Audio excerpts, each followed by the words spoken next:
Buen día, mi nombre es Sergio Correa, estudiante del segundo año de Mercadeo de la Universidad Católica del Táchira, y hoy les vengo a hablar sobre los auxiliares del comerciante en Venezuela. Primero que todo, vamos a definir qué es un comerciante. Un comerciante son aquellas personas que tienen la capacidad para contratar y hacer del comercio su profesión habitual. Una vez explicado esto, vamos a hablar sobre que los auxiliares del comerciante pueden ser clasificados en dos grupos. Los que tienen una relación de dependencia, es decir, que poseen un vínculo laboral, y aquellos que ejercen en forma autónoma e independiente su actividad.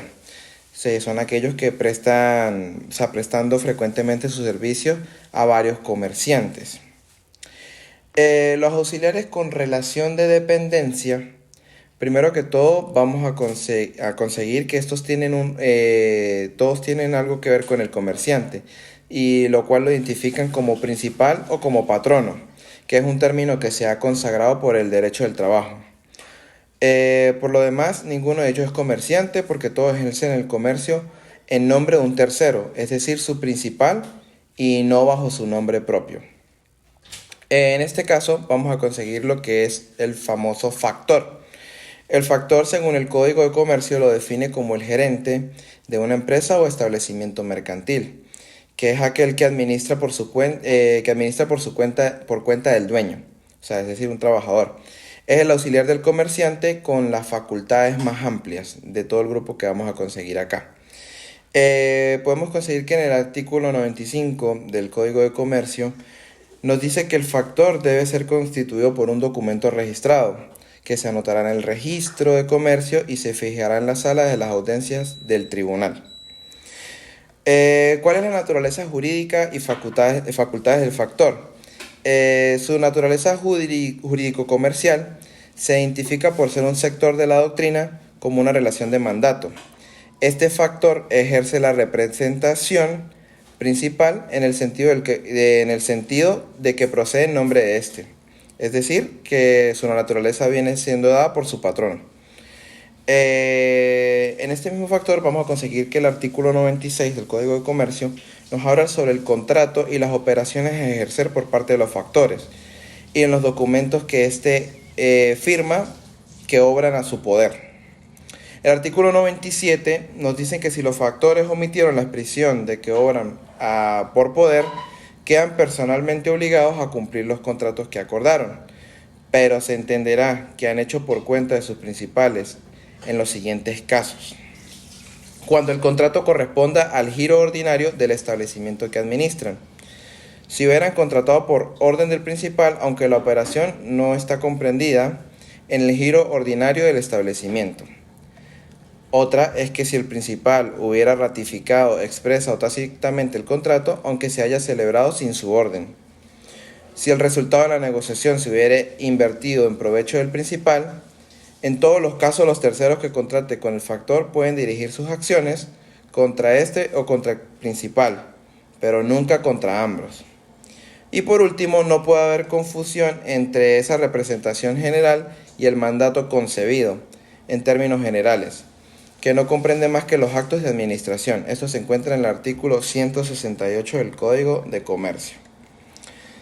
También podemos conseguir que para que el factor pueda transigir, enajenar, hipotecar o ejecutar cualquier otro acto que exceda de la administración ordinaria, el mandato debe ser expreso. Es decir, el factor tiene facultades limitadas, con excepciones eventuales que estén expresas en el poder y en el ámbito de su gestión de lo que acordaron para manejar la empresa. Por aquí conseguimos también, se nombra también la constitución del factor, que este debe ser constituido por documento registrado en el que se anotará en el registro de comercio bajo el artículo 19. Dice que los documentos deben anotarse en el registro de comercio en el artículo 17, y que estos poderes que los comerciantes otorgan a sus factores se encuentran en el artículo 25 del Código de Comercio, y son los documentos expresados primero, segundo, tercero, séptimo, noveno, décimo, décimo primero, décimo segundo y décimo tercero del artículo 19 del Código de Comercio. Nos dice que no producen efectos sino después de ser registrados y fijados. Una vez conocida la constitución del factor, también vamos a conseguir sus capacidades. Nos indica que la persona debe tener capacidad.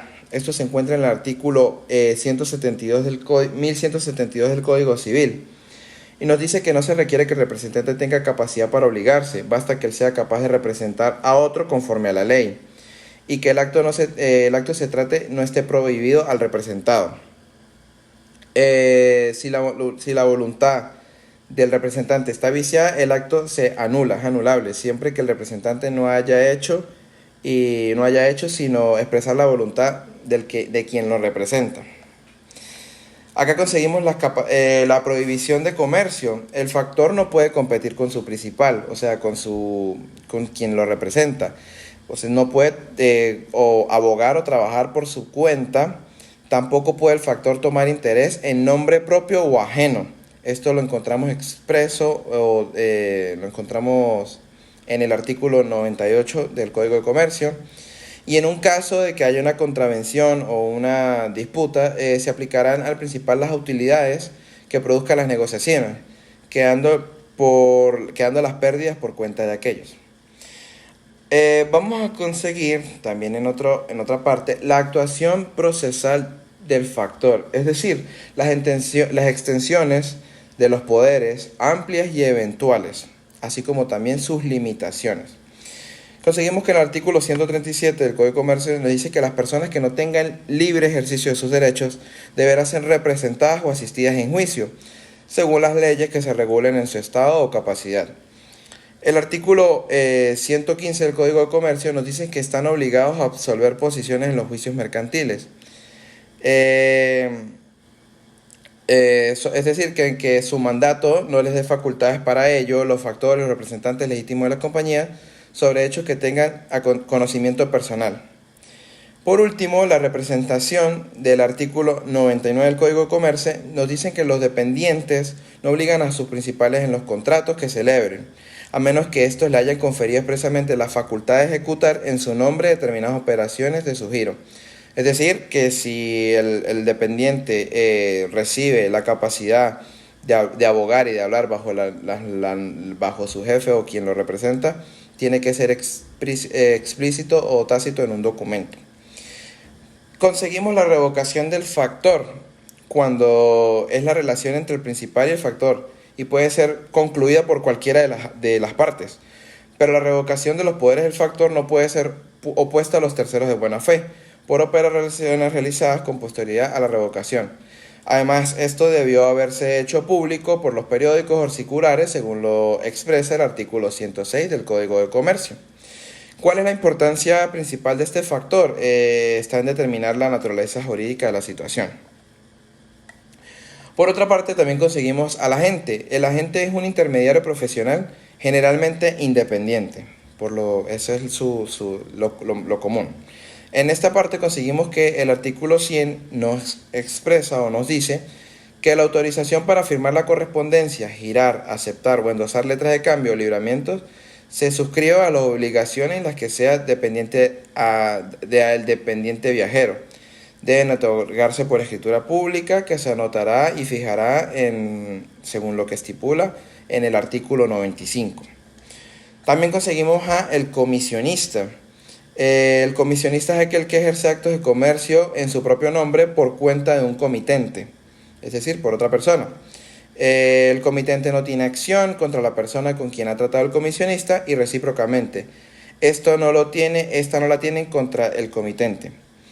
El comisionista podemos conseguir lo que acabo de explicar en el artículo 376 y 378 del Código de Comercio. Ya conociendo qué es un comisionista, vamos a definir qué es una comisión. Y la comisión es el acuerdo en virtud del cual una persona denominada contrata en el nombre de su comitente, pero queda obligada y directa y personalmente hacia aquel, como si el negocio fuera suyo propio, como si fuera de él. Conseguimos que en el artículo 380 nos dice que el comisionista puede aceptar o no el cargo que se le ofrece o que se le hace, pero si se rehúsa, queda obligado bajo responsabilidad de daños y prejuicios. En el artículo 382 conseguimos que si acepta, expresa o tácitamente la comisión, el comisionista debe ejecutarla y no concluirla.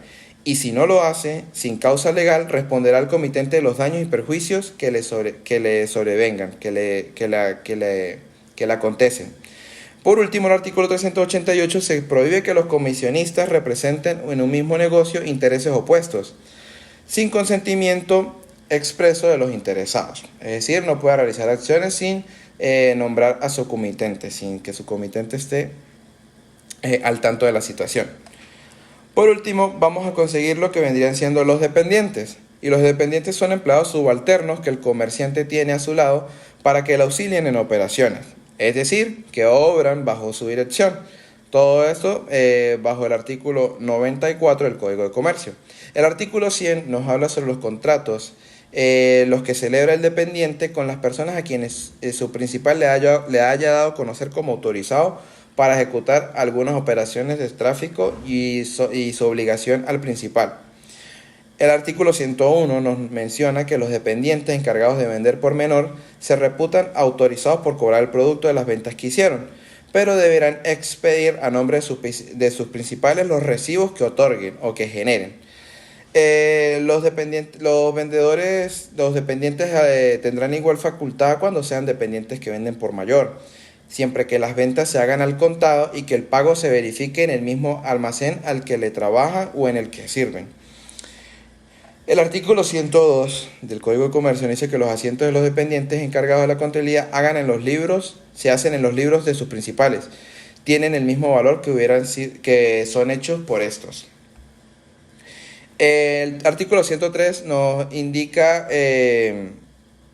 cuando los contratos entre los principales y los dependientes tienen un tiempo determinado, son rescindibles antes de la expiración del término, en los casos siguientes: cuando haya un fraude, una ejecución de alguna de las operaciones prohibidas al factor o dependiente, cuando hayan injurias o actos de juicio tribunal que comercio que comprometan la seguridad principal, el maltrato por parte del principal, la falta de pago del salario en 2 meses consecutivos y la inhabilitación absoluta de los dependientes para el servicio acordado.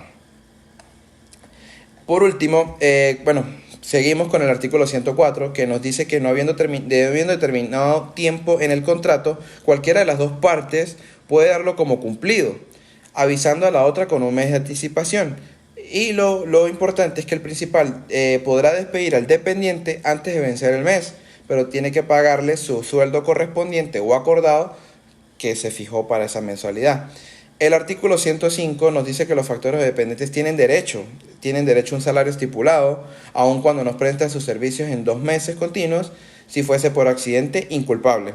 Y por último, a la indemnización de las pérdidas y gastos extraordinarios del servicio que prestaron. El artículo 106 nos habla que el principal no puede oponerse a los terceros de buena fe la revocación de los poderes del factor o dependiente por operaciones ejecutadas después de la revocación. Por último, conseguimos acá que un auxiliar del comerciante en Venezuela era el famoso llamado dependiente viajero.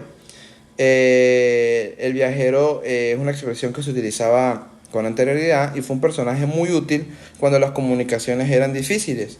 Es decir, este era un auxiliar de la gente y lo que ellos conllevaban era más que todo una relación laboral. Bueno, muchas gracias. Este fue mi análisis, mi aporte al tema de los auxiliares del comerciante en Venezuela. Y bueno, muchas gracias.